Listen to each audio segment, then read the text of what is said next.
स्वागत है मेरे नए वीडियो में। और आज की इस वीडियो में हम लोग क्लास 12 एनसीईआरटी की बुक का चैप्टर नंबर 11 जिसका नाम है विकिरण तथा द्रव्य की द्वैध प्रकृति, इस चैप्टर के सारे इंपॉर्टेंट न्यूमेरिकल प्रॉब्लम को हम लोग सॉल्व करेंगे जो सवाल 2020 से लेकर 2024 के बीच में पूछे गए और इसी टाइप के सवाल आपसे एग्जाम में पूछे जाते हैं। पैटर्न यही रहता है, सवाल चेंज हो जाता है, मतलब नंबर वहां पे चेंज हो जाते हैं, लेकिन सवाल पूछने का जो तरीका होता है, सवाल पूछने का जो ढंग होता है वो बिल्कुल ऐसा ही रहता है। ठीक है, तो आप इसी टाइप के और भी जिस बुक से आप प्रैक्टिस करते हैं, जिस बुक को आप फॉलो करते हैं, उस बुक से सवाल को लगा लीजिएगा और प्रैक्टिस कर लीजिएगा। ठीक है, देखिए बेटा, सच्चाई ये है कि समय तो आपके पास बचा नहीं है कि आप इस बुक को उस बुक को, अब वो समय नहीं रहा इस टीचर से पढ़ेंगे उस टीचर से पढ़ेंगे, ये बुक पढ़ेंगे वो बुक पढ़ेंगे, उसका समय बेटा खत्म हो गया है। अब आपके पास समय नहीं है, आपके पास बस एक ही ऑप्शन बचा है कि आप पढ़िए। आपने अब तक जो भी नोट्स बनाया है, जिस भी टीचर को आपने कोचिंग किया है, चाहे ऑफलाइन चाहे ऑनलाइन, देखिए बेटा कोई भी टीचर गलत नहीं पढ़ाता है, उसकी आत्मा उसको गवाही नहीं देती है कि वो गलत पढ़ाए, चाहे हम हो या कोई भी टीचर हो। हर टीचर यही चाहता है कि मैं बच्चों को गलत ना पढ़ाऊं। अगर उसे नहीं आता है तो वो देख कर पढ़ाता है, लेकिन सारे टीचर्स की यही सोच होती है कि बच्चों को जो भी बताया जाए सही बताया जाए, कोई टीचर गलत नहीं बताते हैं। तो आपने अभी तक जो भी नोट्स बनाया है, चाहे स्कूल से, कोचिंग से, जहां से भी, अब ये है कि आप उसको पढ़िए, याद करिए, ताकि आप उसको एग्जाम में जाके लिख सके। जो भी न्यूमेरिकल्स प्रॉब्लम है यहाँ बताए जाते हैं, उस तरह के और दो चार सवाल को आप हल करिए, ताकि आपको जब दो चार सवालों का आप प्रैक्टिस कर लेंगे बेटा तो आपको याद हो जाएगा सवाल कि इस टाइप के सवाल आएंगे तो ये मेथड यूज किया जाएगा, इस टाइप के सवाल आएंगे तो ये मेथड यूज किया जाएगा। इसीलिए हमने 2020 से लेकर 2024 तक के जितने भी प्रश्न हैं सारे को हमने इकट्ठा किया है और उसका सॉल्यूशन दे रहे हैं, ताकि आप इसी टाइप के सवालों को और ज्यादा से ज्यादा प्रैक्टिस में ला सके और एग्जाम में जाके अच्छे से उसको सॉल्व कर सके। देखिए, मैं इस बात की गारंटी नहीं लेती हूँ कि यही सवाल एकदम यही आएंगे ना, ये तो कभी नहीं हो पाएगा। हर साल सवाल चेंज रहते हैं, लेकिन चेंज क्या होता है जानते हो बेटा, यहाँ पे आवृत्ति यहाँ हमने ये रखा है, अगले साल सवाल यही रहेगा, यहाँ पे नंबर चेंज कर दिए जाएंगे। ठीक है, तो मैं बार बार कह रही हूँ कि पैटर्न वही रहेगा, नंबर चेंज कर दिए जाएंगे, सवाल चेंज हो जाएगा। तो अब आपके पास बस एक ही ऑप्शन है, आप जितना ज्यादा हो सके पढ़िए बेटा। आप खुद सोचिए, आपके माँ बाप कितने मेहनत से, कितना परिश्रम से आपका फीस जमा करते हैं, कोचिंग का हो, स्कूल का हो, और वो तो आपसे बस एक ही उम्मीद लगा के बैठे हैं कि भाई हमारा बच्चा अच्छे नंबरों से पास हो जाए। तो आप किसी को भी धोखा दे लीजिए, माँ बाप को कभी धोखा मत दीजिए, उनकी बस आपसे एक ही रिक्वेस्ट है कि आप अच्छे से पास हो जाइए। तो इसके लिए बेटा आपको पढ़ना पड़ेगा, बिना पढ़े कुछ नहीं हो पाएगा। आपको किताबों में भी सिखाया जाता है क से करिए तब ख से खाइए, पहले करेंगे तभी आपको खाने मिलेगा, वरना नहीं मिलेगा।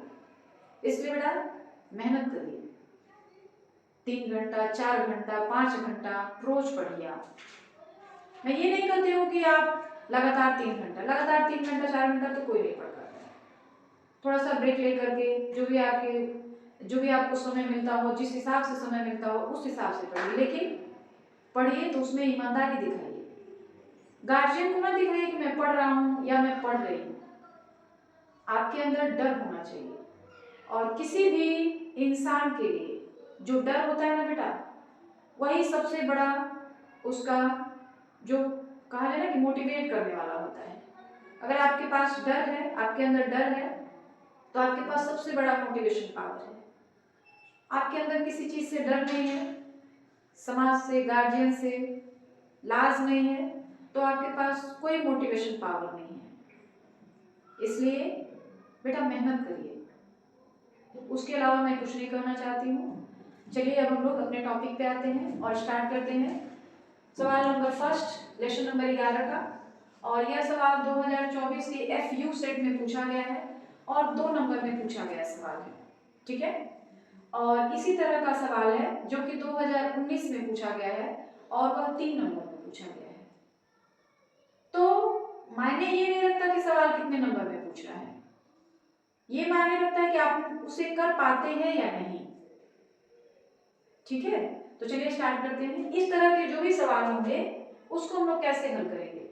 जितने भी इंपॉर्टेंट फॉर्मूले हैं लगभग हमने सारा यहाँ पे लिख रखा है। और इस चैप्टर से सबसे ज्यादा इंपॉर्टेंट जो होता है कार्यफलन, उसी से रिलेटेड सवाल पूछे जाते हैं।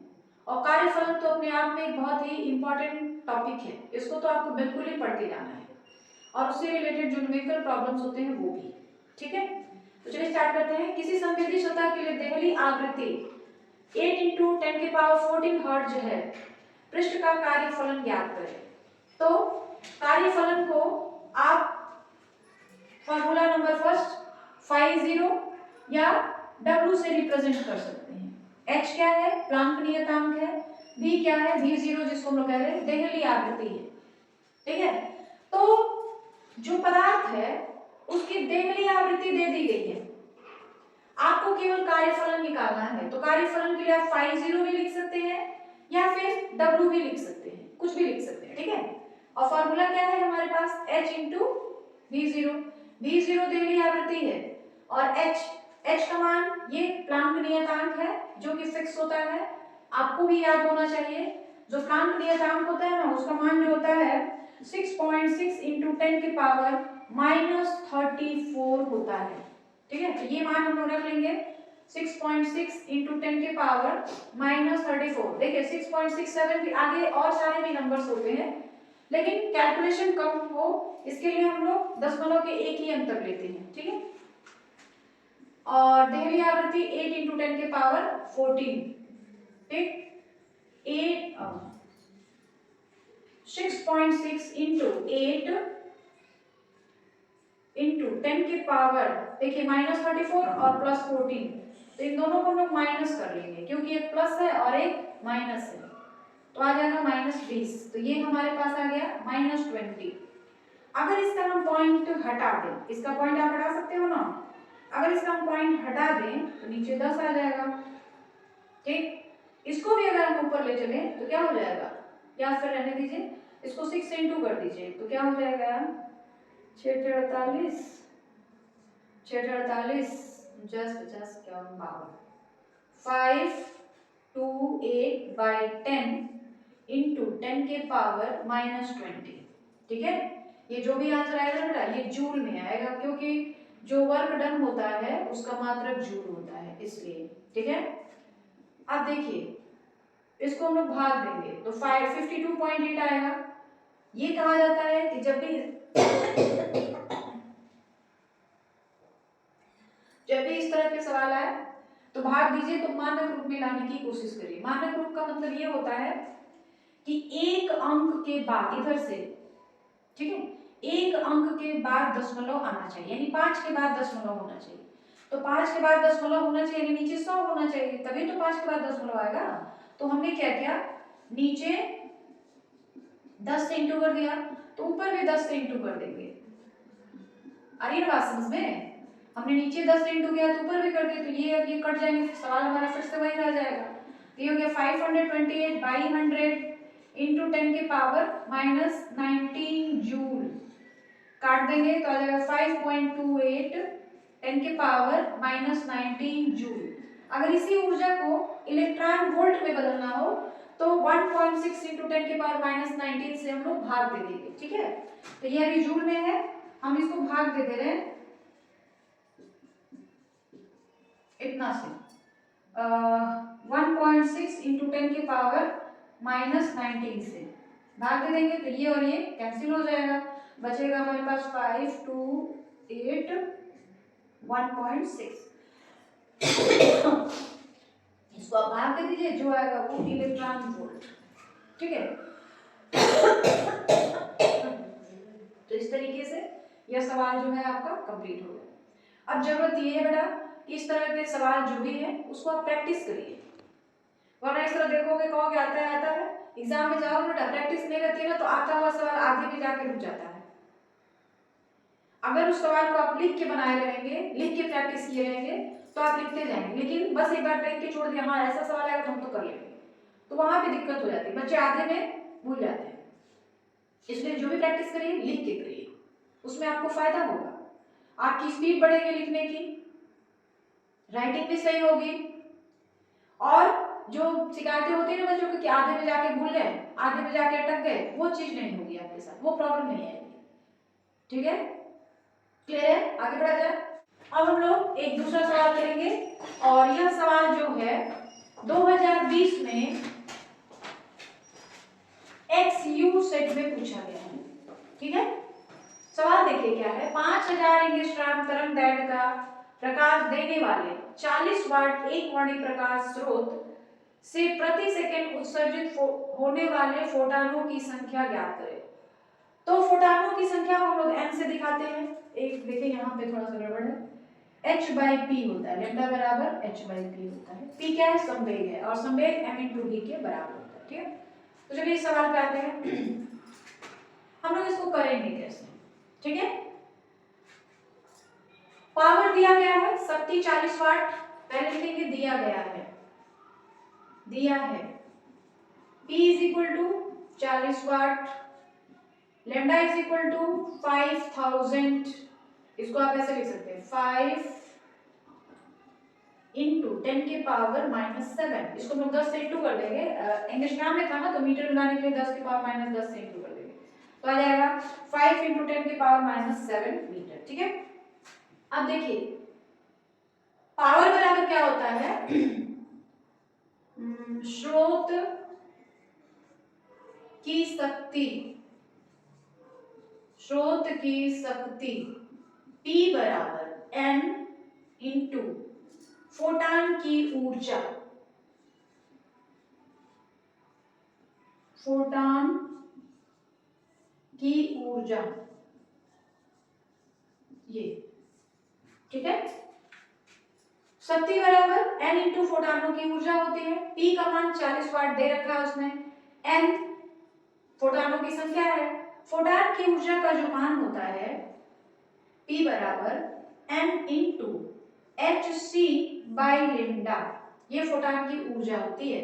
E बराबर h c by lambda, photon की ऊर्जा यही होती है। ठीक है, अब हमको यहाँ से n का मान निकालना है, तो n का मान हम लोग कैसे निकालेंगे? पहले इसको क्रॉस मल्टीप्लिकेशन कर देंगे, n इंटू एच सी हो जाएगा, फिर n का मान निकालेंगे तो n इज इक्वल टू हो जाएगा p lambda by h C.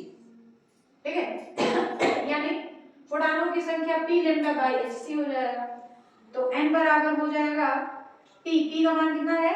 40, lambda का मान कितना है?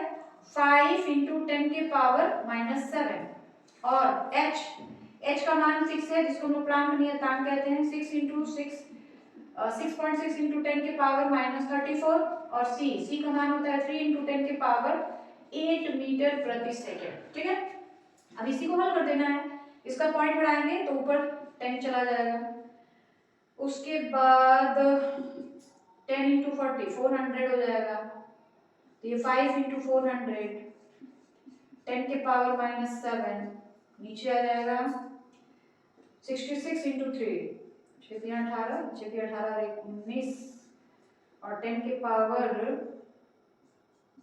कितना हो जाएगा? 10 के पावर -34 और -8, -34 और 8, 14 में से 6 8 गया, 6 यहाँ बचा 2, -26, तो नीचे आ जाएगा 10 के पावर -26। ठीक है, उसके बाद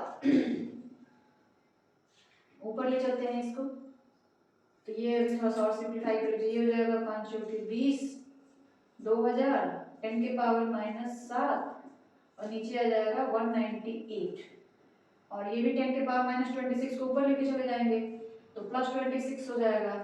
ठीक है, तो n बराबर हो गया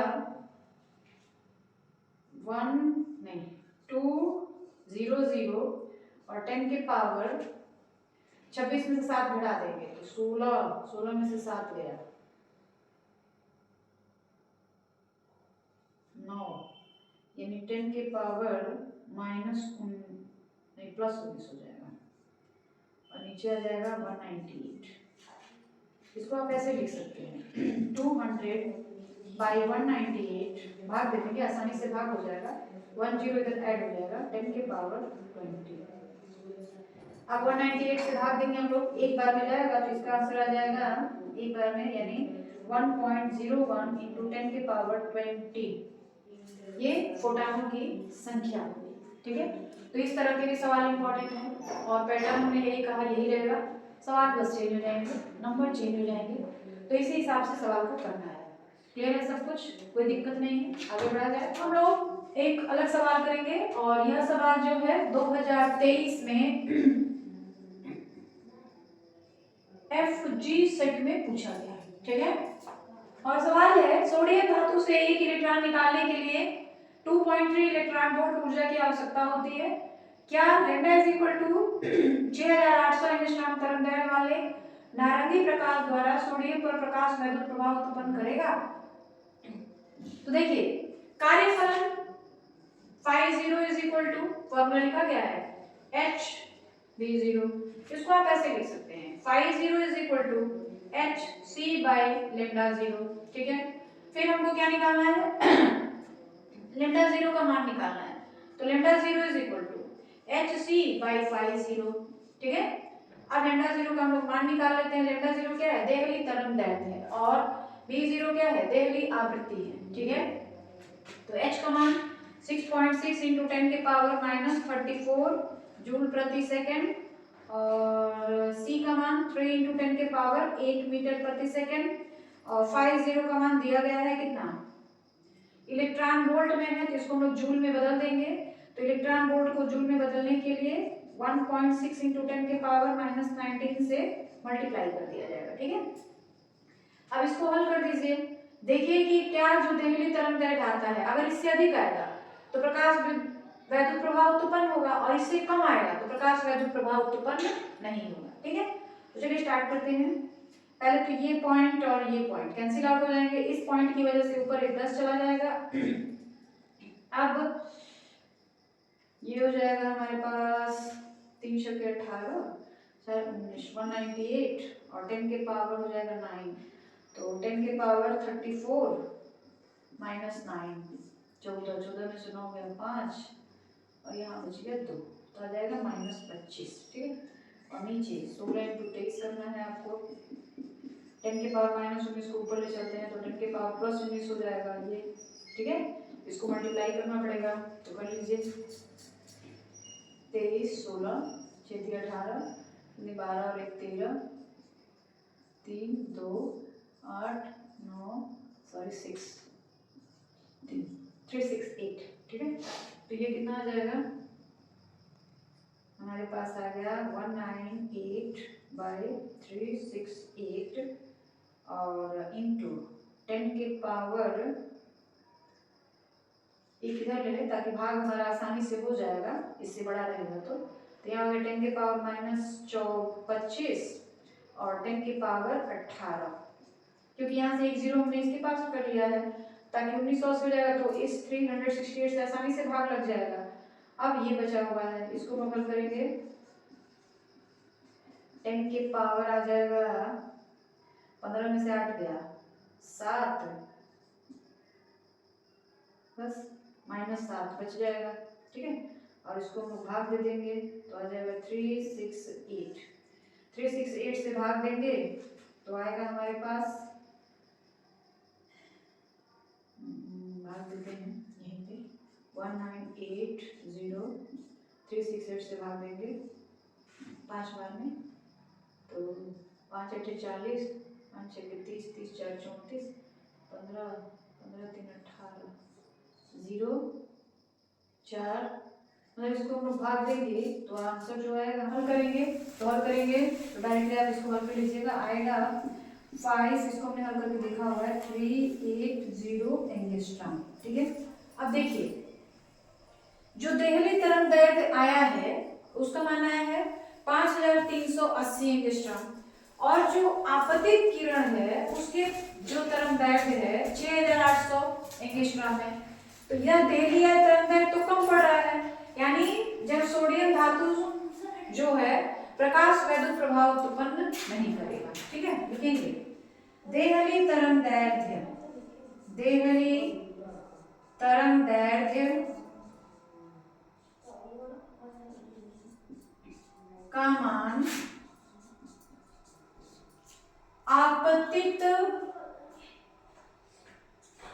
नहीं लिखते हैं का मान 6800 एंगस्ट्रॉम से कम है, कम है। अतः सोडियम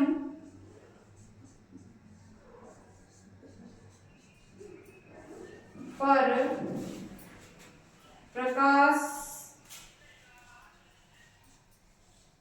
वैद्युत प्रभाव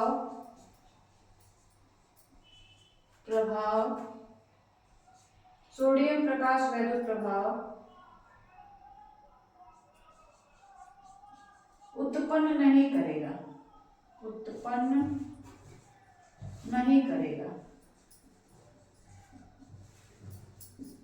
जो देहली तरंगदैर्ध्य है ना वो इससे ज्यादा होना चाहिए, तब जाकर के जो है सोडियम प्रकाश वैद्युत प्रभाव को उत्पन्न करेगा, वरना नहीं करेगा। तो इस तरह के कोई भी सवाल आपसे पूछे जा सकते हैं। ठीक है, तो ये चीज क्लियर है आपको। आगे बढ़ा जाए, हम लोग चौथा सवाल करेंगे और यह जो है 2022 के डबल जी सेट में पूछा गया सवाल।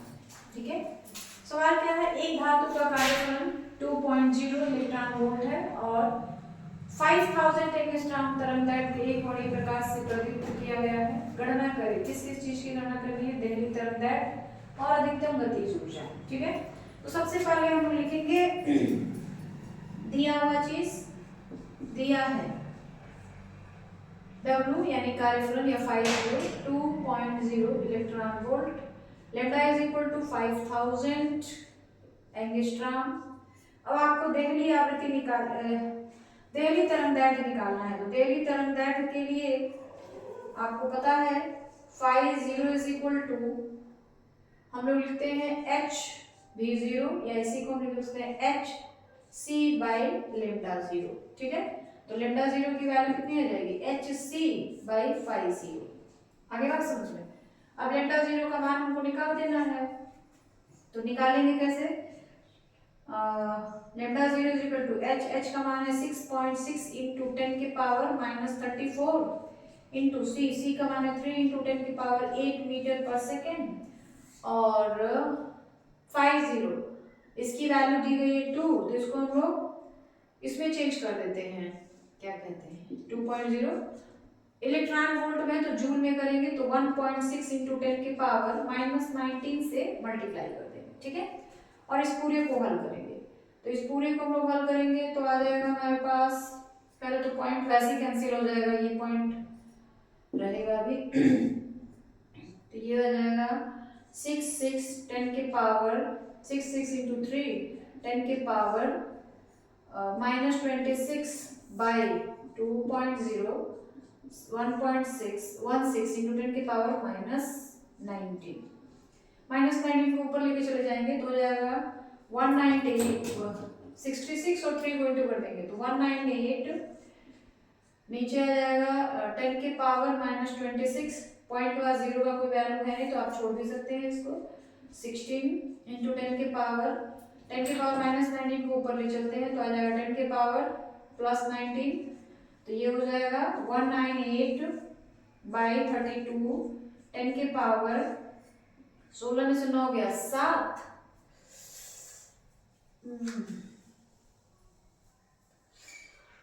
16 में से 9 जाएगा 7 यानी 10 के पावर माइनस 7 इसको भाग दे देंगे तो आएगा 6.1875 इंटू 10 के पावर माइनस 7 ये अभी मीटर में है, एंगस्ट्रॉम में लाना होगा तो हम लोग क्या करेंगे 10 के पावर माइनस 7 से डिवाइड कर देंगे। ठीक है, तो आ जाएगा ये एंगस्ट्रॉम में लेम्डा 0 की वैल्यू जो आएगी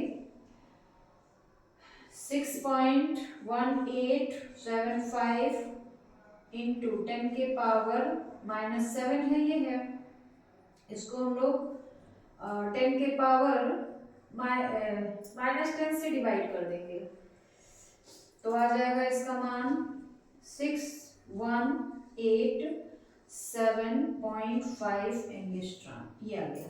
ठीक है, तो ये अभी मीटर में था, उसको हमने एंगस्ट्रॉम में चेंज कर दिया। अब हमको निकालना है फोटॉन की ऊर्जा। फोटॉन की गतिज ऊर्जा निकालनी है, लेकिन पहले हम फोटॉन की ऊर्जा निकालते हैं। तो फोटॉन की ऊर्जा के लिए फॉर्मूला क्या होता है? E बराबर hc बाई लेमडा। ठीक है, इसको हम हल करेंगे। अब h का मान 6.6 10 के पावर -34, c का मान 3 इंटू 10 के पावर 8 मीटर प्रति सेकेंड, और लेमडा का मान 5000 है ना, तो 5 इंटू 10 के पावर -7 मीटर में आ गया। और हम लोग इसको एनर्जी को अभी जो लाएंगे वो तो जूल में ही रहेगा, लेकिन इसकी ऊर्जा हमेशा इलेक्ट्रॉन वोल्ट में रखी जाती है। तो अभी हम लोग इसको हल करेंगे ना, तो जो भी ऊर्जा का मान आएगा वो जूल में आ जाएगा। ठीक है, तो इलेक्ट्रॉन वोल्ट में लाने के लिए उसको 1.6 इंटू 10 के पावर -19 से डिवाइड करना पड़ेगा। तो ये आ जाएगा 1.6 इंटू 10 के पावर -19 से हमने इसको डिवाइड कर दिया। इस पूरे को अगर हल किया जाए तो इसको हमने हल करके रखा हुआ है 2.475 इलेक्ट्रॉन वोल्ट आएगा। ठीक है, अब अधिकतम गतिज ऊर्जा निकालनी है, तो K मैक्स बराबर होता है E माइनस W यानी कार्यफलन, इसी को हम 50 भी लिख सकते हैं। ठीक है, E का मान हमारे पास आया है 2.475 माइनस 50 की वैल्यू आई है हमारे पास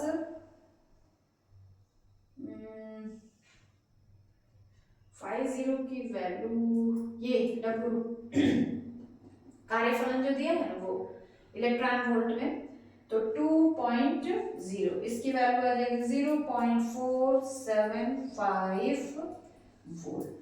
तो ये आपका आंसर हो गया। क्वेश्चन नंबर 4 कंप्लीट हो गया।